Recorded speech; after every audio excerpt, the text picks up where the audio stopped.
Bom, pessoal, segundo vídeo aqui, segunda aula, sei lá, vou tirar esse fone aqui que eu não preciso dele agora.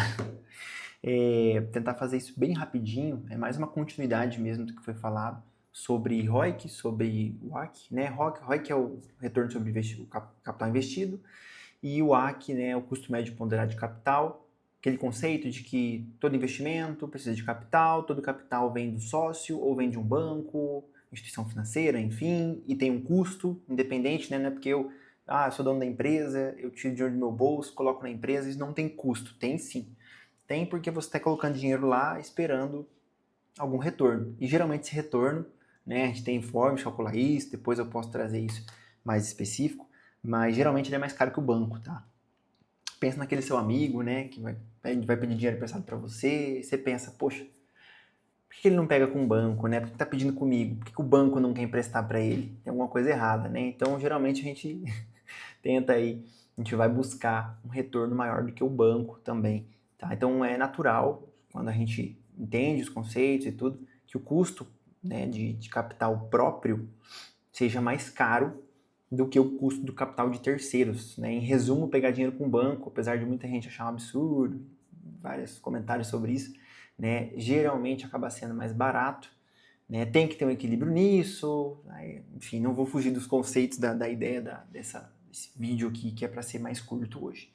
Então, para dar continuidade, né, eu trazer alguns conceitos adicionais aqui, continuando dentro desse conceito do valor, né, o que é valor para a empresa, o que é agregar valor para a empresa. A gente falou muito sobre o ROIC e eu queria trazer a ideia do crescimento. Crescimento vinculado a lucro, vinculado a caixa, enfim. Então, bom, quando eu faço um bom investimento, eu espero um ROIC maior do que o custo médio ponderado de capital. Isso a gente já falou bastante, estou sendo redundante aqui mais uma vez, né? Mas a gente vai sempre buscar o crescimento. A empresa, naturalmente, ela busca, né? Ela nasce para isso, para crescer, para expandir, para ganhar mercado e aumentar também o ROIC, enfim, né? Remunerar melhor todos os investidores. Qual o cuidado que a gente tem que ter? Quando a gente fala de crescimento, a gente está falando de lucro, tá? Mais lucro, pessoal, é mais investimento. Se eu tenho mais investimento, como eu falei, a gente falou, né? O investimento ele tem que vir de algum lugar, então eu tenho mais custo de capital. Então esse capital que eu vou investir, ele tem o seu custo, então eu vou aumentar esse custo, não em percentual, tá? Em montante. E isso não necessariamente, mas geralmente traz um impacto negativo no caixa. Por quê, né? Porque como assim? Mas se eu estou lucrando mais, por que eu não estou gerando mais caixa? No começo, o crescimento ele dói, né? Ele machuca. Isso vale para a vida e vale para a administração de empresas também. Então você vai fazer toda aquela alocação de recursos. Eu vou expandir, vou comprar um maquinário, vou abrir uma nova filial, vou fazer isso, vou fazer aquilo. Você tem toda uma necessidade de investimento de infraestrutura. E aí você capta esse recurso, né? Capta esse recurso e aplica ele. E de cara ele não vai trabalhar no máximo, é natural, ele não vai entregar 100% do que ele pode entregar. Né? Então tem vários ajustes, vai um tempo até que ele consiga de fato dar esse retorno total. Né? E o que acontece? Vamos pegar esse exemplo bem besta aqui, bem simples. Né? Digamos que o seu cenário hoje é esse, né, da empresa. Você investe ali, vamos colocar R$ 1.000, vai? Você investe R$ 1.000, tem R$ 1.000 investido, e você ganha R$ 2.000. Pô, legal, você tem uma relação aí de 2 para 1, né? E beleza, cada R$ 1.000 investido eu ganho 2, tá tudo certo. Digamos que você está focado muito no lucro, né? Que é muito comum, lucro, lucro, não se olha mais nada, e você quer aumentar esse lucro para 3. E você faz isso, investe, tudo, né? Se eu quero aumentar meu lucro, eu preciso investir. Expandiu, beleza, investiu. Pô, aumentei meu lucro? Aumentei meu lucro. Saí de 2.000 para 3.000, ótimo, maravilhoso, objetivo alcançado. E aí vem, né, a gente volta lá para aquele conceito do ROIC, né, que é essa relação entre lucro e capital investido, né, o retorno e o capital investido, o custo desse capital investido. Quando eu olho essa relação, né, digamos que eu tenha investido 2.000 ali agora, em vez de 1.000, né, investi mais R$ 1.000, e só veio 3, essa relação cai. Né, então é 1,5 para 1 agora. Né, então a cada 1.000 que eu invisto, eu ganho 1,5 e não mais os 2 que eu ganhava lá atrás. Tá? Claro que existe uma expectativa de que isso vai evoluindo ao longo do prazo. As coisas vão se tornar mais eficientes. Quem quiser pesquisar depois aí o conceito de economia de escala, né? Então eu trabalho sempre no máximo da capacidade para diluir custo fixo, aquela coisa toda. Só que é o seguinte, eu não tenho certeza, né? Como eu vou, poxa, eu tô fazendo investimento agora, estou correndo um risco maior, estou captando mais recursos para reduzir meu ROIC na expectativa de que isso vai melhorar depois, né? Como é que eu sei, né, se isso vai valer a pena? A gente vem para essa pergunta aqui. E aí vem o conceito do valor do dinheiro no tempo, que está dentro do conceito de fluxo de caixa descontado. Tá? Esse aqui, acho que eu até falei isso no outro vídeo, né, no primeiro vídeo, que é a base aí do valuation. Tem claro que para chegar nesse ponto aqui tem muita coisinha para olhar, muita coisa para considerar de mercado, empresa, enfim. Mas, em resumo, é o que? A gente projeta todo o fluxo de caixa da empresa, né? E aqui eu posso estar falando de um projeto específico, não preciso falar da empresa como um todo. Então, eu vou comprar um maquinário novo, eu vou criar uma linha nova de produtos, vou abrir uma filial, vou fazer isso, vou fazer aquilo. Levanta-se todo o investimento necessário, todo o retorno esperado daquele investimento e projeta esse fluxo de caixa ao longo do tempo, nos próximos 3, 4, 5 anos. O comum é de 3 a 5 anos que é projetado. E aí eu vou trazer esses fluxos de caixa para o valor presente. Como assim? Né? Inflação acho que é o melhor exemplo que a gente pode usar. Resumindo, pessoal, há 10 anos atrás, 12 anos atrás, 30 mil reais, 35 mil reais comprava um carro novo, um carro popular novo. Hoje você precisa desembolsar o quê? 60, 70 mil reais. Então, assim, para comprar a mesma coisa, você tem que desembolsar um montante, né, um valor nominal muito maior. Então, acho que isso resume bastante aí essa ideia do valor do dinheiro no tempo. É natural, espera-se que que o dinheiro perca valor com o tempo.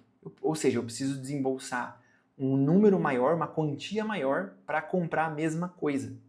Aí vem aquela diferença de preço e valor, né? Enfim. Então, o que acontece? Eu tenho que ter ideia de que esse fluxo de caixa que eu estou projetando para daqui 2, 3, 4, 5 anos, ele não vai valer a mesma coisa que o dinheiro vale hoje. Então eu trago esses valores para o presente através de uma taxa específica, considerando questões de mercado. É tudo projeção, tá, pessoal? Não é um tiro no escuro, né? Tipo os indicadores de mercado, usa o máximo de informação que a gente tem para isso, mas a gente não tem como prever 100% de como as coisas vão acontecer. Tá?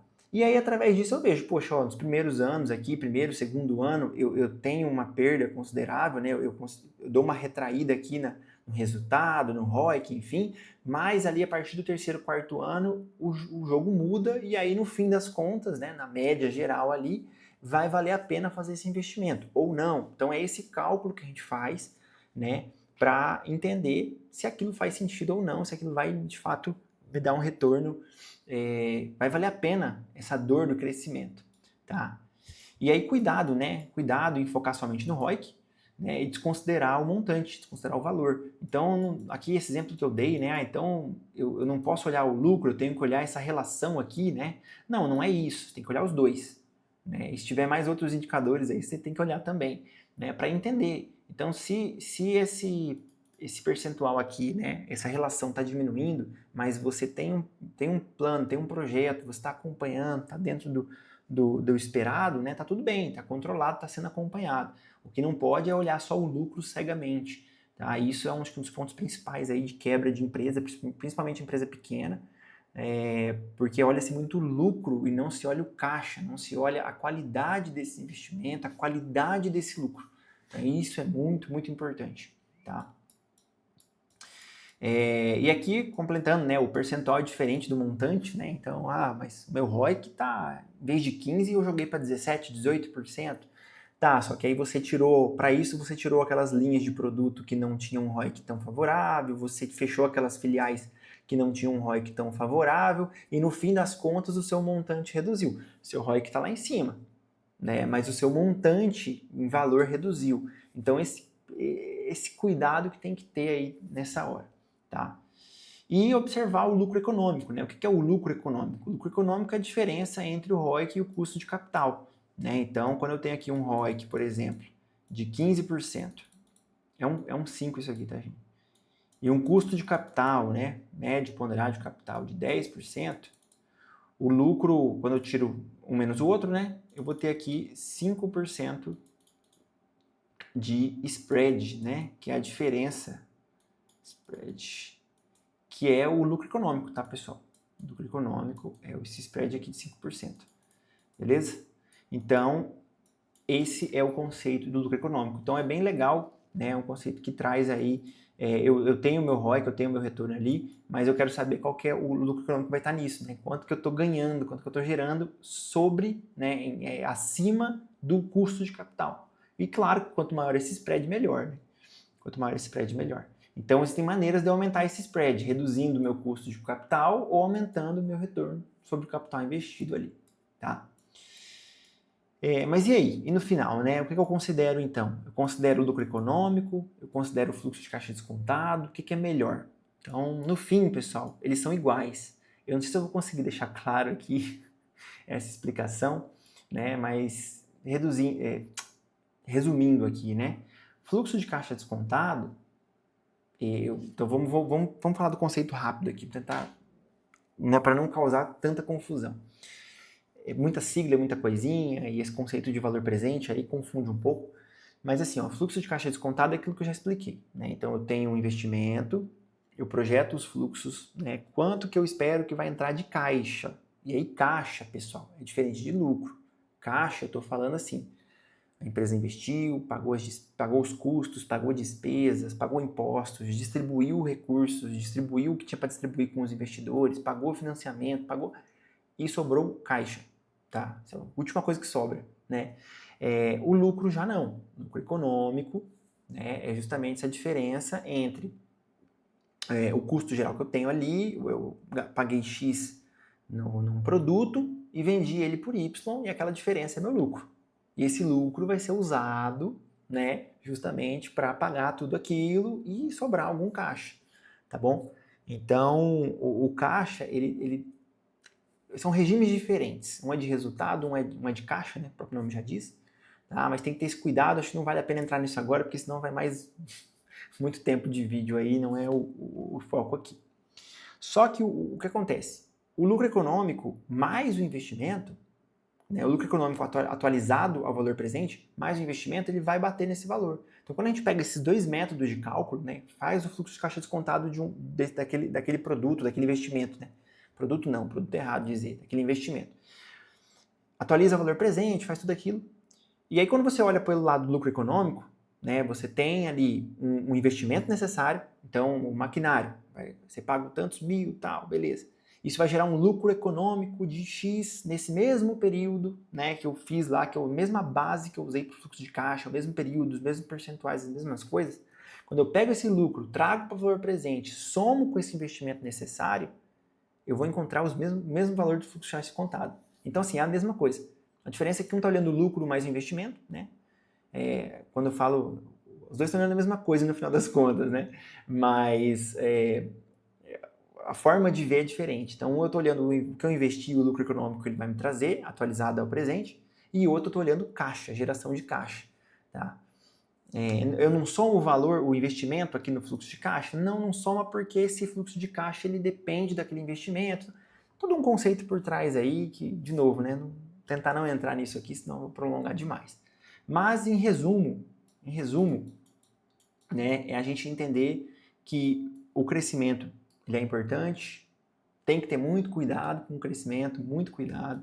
Né? Acompanhar o valor bruto aqui de faturamento, de lucro é importante, com certeza, mas eu preciso também entender essa relação, né? Se eu estou perdendo qualidade nesses investimentos, se eu estou ganhando qualidade nesses investimentos, principalmente olhar o caixa, nunca deixem de olhar o caixa, em hipótese alguma, né? É o que paga a conta, é o dinheiro que distribui para os sócios, é o que, né, é o que paga toda e qualquer conta ali. É o motivo disso tudo, de fazer investimento, de fazer aplicação, de administrar, de gerenciar, é gerar caixa, tá?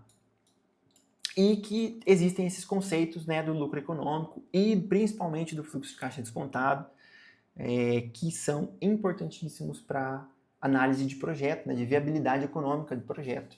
Então não é só falar, eu vou comprar esse maquinário aqui e é isso, tal. Então tem todo um custo de manutenção, custo de manter, custo de treinamento, curva de aprendizado, né? Curva de eficiência. Quando eu não começo trabalhando no 100%, né? Você vai se acostumando, vai ajustando aqui, ajustando ali, daqui um tempo que você vai estar usando 100% daquela capacidade operacional. Então tem tudo isso aí para ser analisado. Beleza? E mais um tempo aí, mais uns dias, quem sabe, eu trago continuidade desse assunto aqui. Valeu!